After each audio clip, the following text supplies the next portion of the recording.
បុរសខ្លាំងនៅកម្ពុជាសម្ដេចតេជោហ៊ុនសែនព្រមានថាកម្ពុជាមានសិទ្ធិការពារខ្លួននិងមានសិទ្ធិវាយបកសត្រូវឈ្លានពានទោះបីកម្ពុជាមានសព្វវុធអាចបាញ់ដល់ទីក្រុងបាងកកតែមិនធ្វើដូច្នោះនោះឡើយ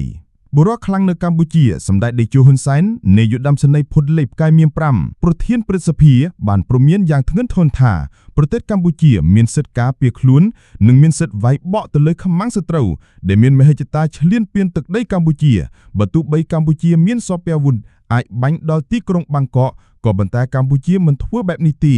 កម្ពុជាសូមត្រឹមតែការពារជាតិទប់ទល់នឹងវាយបកសត្រូវដែលមានមហិច្ឆតាឈ្លានពានជួលដីខ្មែរតែប៉ុណ្ណោះការបញ្ជាក់បែបនេះរបស់សម្ដេចតេជោហ៊ុនសែនបានធ្វើឡើងនៅក្នុងឱកាសអញ្ជើញជួបសំណេះសំណាលជាមួយសមាជិកក្រុមប្រឹក្សាឃុំសង្កាត់ស្រុកក្រុងខេត្តព្រះវិហារចំនួន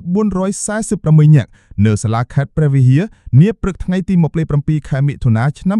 2025នេះ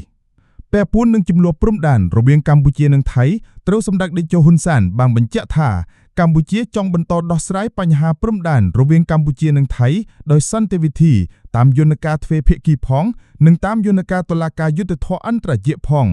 យន្តការទាំងនេះចំណុចនេះគឺជាយន្តការដោះស្រាយជម្លោះរវាងប្រទេសទាំងពីរប្រកបដោយសន្តិភាពទាំងអស់ប៉ុន្តែរឿងដែលកម្ពុជាបញ្ជូនទ័ពមកព្រំដែនគឺផ្ដើមចេញពីព្រឹត្តិការណ៍ថ្ងៃទី28ខែឧសភាឆ្នាំ2025កន្លងទៅដែលបណ្ដាលឲ្យយោធាកម្ពុជាម្នាក់បានពូលីដោយសារតែទាហានថៃលួចបាញ់ប្រហារសម្ដេចតេជោហ៊ុនសែនបានបញ្ជាក់យ៉ាងដូចនេះថាយើងមានសិទ្ធិការពារខ្លួននិងមានសិទ្ធិវាយបកទៅលើការឈ្លានពានណាក៏ដោយទោះបីយើងតូចក៏ប៉ុន្តែយើងមានសិទ្ធិនឹងការពារខ្លួនហើយមិនមែនមានត្រឹមសិទ្ធិការពារខ្លួនទេតែមានសិទ្ធិវាយបកស្គាល់ហើយភាសាយោធាមិនចាំគេមកដល់ត្រង់សេហើយចាំបាញ់ទេមកដល់ត្រង់សេហើយគឺត្រឹមបាញ់បន្ថែមហើយ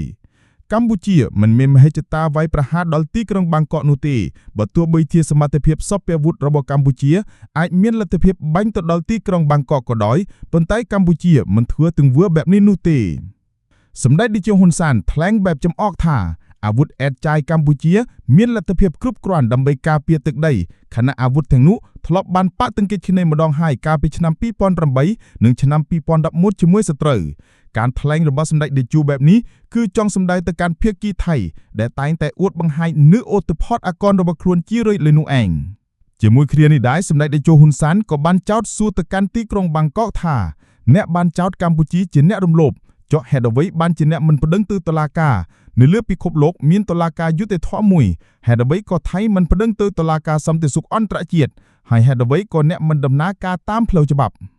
សម្ដេចតេជោហ៊ុនសែនបានបញ្ជាក់ថាកម្ពុជានៅតែប្រកាន់ជំហរដោះស្រាយដោយយន្តការទ្វេភាគីផងនិងតាមផ្លូវតុលាការផងពាក់ព័ន្ធនឹងបញ្ហាព្រំដែនកម្ពុជាថៃដែលមានប្រវែងប្រមាណ800គីឡូម៉ែត្រក្នុងនោះយន្តការដែលត្រូវដោះស្រាយតាមផ្លូវតុលាការអន្តរជាតិប្រមាណ50គីឡូម៉ែត្រទៀតផង